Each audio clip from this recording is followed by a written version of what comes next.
At the start of the 1990s, the IBM-compatible PC was becoming more and more of a gaming powerhouse with each new innovation. Graphics cards, sound cards, and CPUs were all increasing in capability at a rapid pace.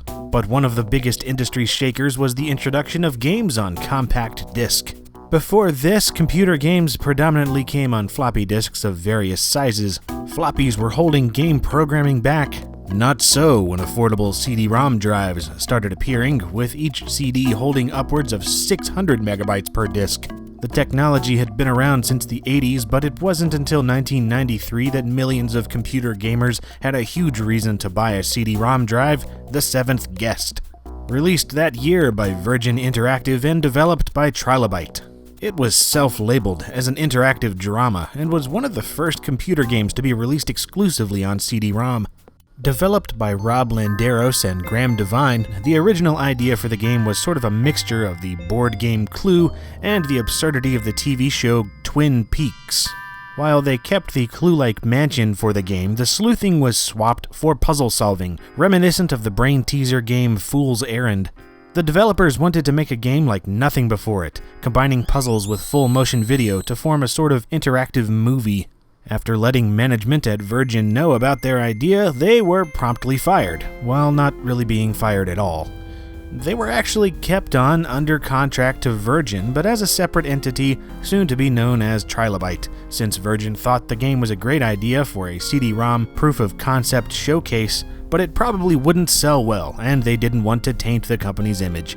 The plan in 1991 was to shoot the game inside an actual mansion on SVHS video and compile it together into a complete game in 6 months. It turned out this would be very expensive and had more technical problems than anticipated. But when Robert Stein III was hired on in late 1991, who could create 3D rendered environments, the video idea for the mansion itself was canned, leaving the remaining video footage for the actors in the game, while the explorable mansion would be a pre-rendered 3D model. 2 years later, the game was released to massive critical and public acclaim, selling over 2 million copies and creating one of the biggest killer apps for CD-ROM drives. It also jump-started the full-motion video game fad, which lasted well into the 90s before being overtaken by real-time texture-mapped 3D graphics.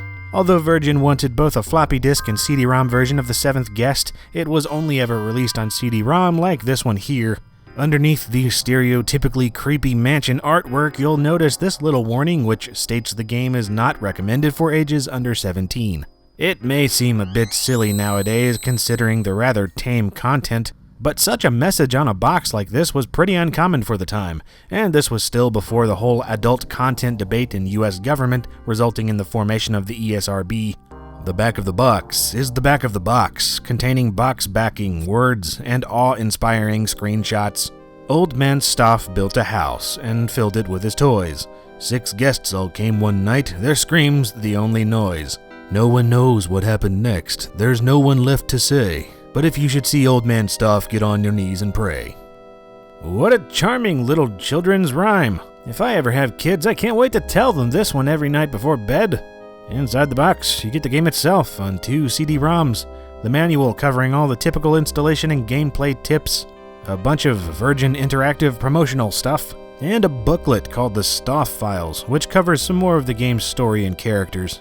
Certain early versions of the game also came with a making-of documentary on VHS, but unfortunately mine was not one of them, though mine did come with this floppy disk and documentation to update the game to version 1.30.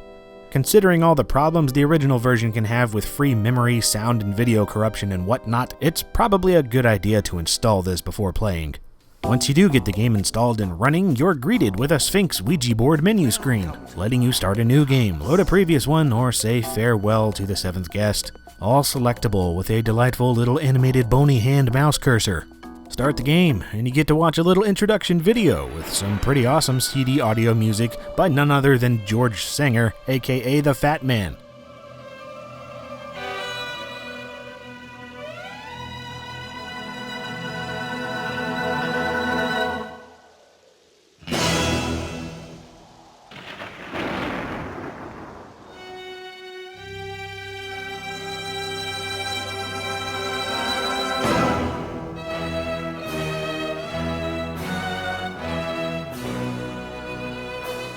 There are a whole bunch of great sounding CD audio tracks on the disc, but most of the game just uses MIDI music, I suppose to allow for the streaming of visuals off the CD simultaneously. The story begins with the story beginning, which begins the story of Stoff, a murderous drifter in 1935 in the town of Harley-on-the-Hudson. After beating some choir lady to death, he then dreams of carving creepy dolls for children. Hey, what else did you expect him to do after that, really? He gives a doll to the daughter of some dude in a bar, then dreams about primitive 3ds Max models while fondling a pillow in a creepier way than I thought possible. He then sets up a toy shop to sell his dolls, and everyone apparently loves them because they're built with that unmistakable quality that only a pillow-molesting murderer can provide. But for unknown reasons, the strange virus came, and the children started dying. And some of the children started dying. Apparently mentally stimulated by all this child death, Stoff then has yet another vision, this time about a strange house to scare people. So I guess he builds it, and there you are, in this house of this freak, apparently guest number 7 to enter, with the fates of the previous 6 unknown. Then each of the badly acted, badly rendered guests pass by in ghost form, spouting some sort of random line as they enter the house, like this lady. My, isn't this a cheery place? And this guy. Lord, it smells awful too. And this guy. Were you gonna say something? No? I guess he forgot his lines. That's okay, just walk off. You then turn around to face the staircase and say, How did I get here? I remember nothing. Well, that was helpful. I'm sure glad your character says that, or I would have no idea what was going on. Alright, so the basic gameplay of the 7th guest goes like this. Everything takes place in a first-person perspective where you click on various locations around the house with your bony hand, and you get to watch an unskippable video sequence as you move towards that area. Actions are shown by context-sensitive cursor animations, so if you can open a door, turn around, or interact with an object, it will change shape to let you know. Just kind of roam around the house and watch the random ghostly apparitions float by, or the silly hands poke out of the silly paintings. Ooh. Eventually you'll come to a room with some kind of puzzle, signified with a skull cursor with a brain popping out of it, looking like Hannibal Lecter's preferred lunch. Chances are you won't be able to solve it until you've found the proper clues and interpreted them, so just keep wandering until you find one you can do something with. The house doesn't appear too large to begin with, but looks can be deceiving, and as you solve more puzzles, more rooms and locations will open up to you. For instance, this puzzle here is preceded by the ghostly guests reading a note, telling them to make sure each guest has a piece of cake exactly the same size with the exact same objects on each.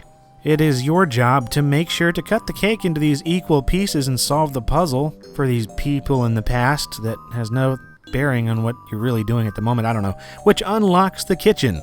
Once you reach the kitchen, you'll have to solve another puzzle that was solved in the past, this time with a bunch of cans that need to be rearranged to spell a set of words. Again, without looking and listening for clues in this room and throughout the rest of the house, you're probably going to have no idea what to do at all. And as obtuse as many of these puzzles can be, for me, this is a total immersion breaker. I would agree that it is fun to walk around the creepy house and click on things just to see what happens, or listen to what strange thing Stoff's disembodied voice whispers in your ear every few minutes. The house genuinely has a creepy atmosphere to it, from the lighting to the ghosts to the music and sounds. But before long, you hit a roadblock that makes absolutely no sense at all, unless you've been paying attention to some minute detail or clue in just the right way that the designers wanted you to. Back in the early 90s, I would have taken the time to figure these out, especially if I didn't have many other games to play. That, combined with the allure of it being on CD-ROM with real music, real voices, video footage, and a sweet-looking 3D environment to explore, would have been a huge incentive to keep solving these annoying puzzles. But I really just do find them annoying now for the most part, and the drive to keep going to see more environments isn't that high, because I know I'll just come across another silly puzzle before long. Thankfully, some of this aggravation is alleviated by using the library in the game to read books on the puzzles, which also allows you to skip puzzles if you read the book enough times, but frick, if you can skip the puzzles, why have them at all? The Seventh Guest seems at odds with itself as it tries to be both an interactive drama-adventure game and a collection of 19 tedious puzzles. The flow of the story is interrupted by the puzzles, and the puzzles are interrupted by the story. Honestly, Microsoft got the mind-bending, stylish puzzle game right with Pandora's Box some years later. It has all the crazy, obtuse puzzles like this that you could want without all the clutter of a horror environment that isn't actually scary at all. And if you want horror games, well, there are a plethora of those to choose from without all the puzzle stuff in the way. Frick, even Doom did horror better than the Seventh Guest's pillow-fondling doll sickness cheesiness. Really, what I want to leave you with is that the Seventh Guest is a strangely mixed bag. I see what Trilobyte was trying to do here, and obviously for its time it was technically impressive and unlike anything else out there. It's definitely not an awful game, especially when you take other FMV games from the time into account. It's worth a play just to see this milestone of multimedia gaming and experience the title that brought full motion video games to the forefront. But sadly, it's just one of those games that feels weaker when taken as a whole, rather than any one part of the game on its own. If you do want to try it out, it's cheap as balls to find an original copy of today, and there are modern ports for iOS and such if you want to try it, as well as a version for the Philips CDI system if you happen to somehow have one of those. Just treat it as more of a cheesy relic of days gone by rather than a rewarding gaming experience, and you'll probably enjoy the Seventh Guest, at least a little bit. I remain your host, Henry Snow.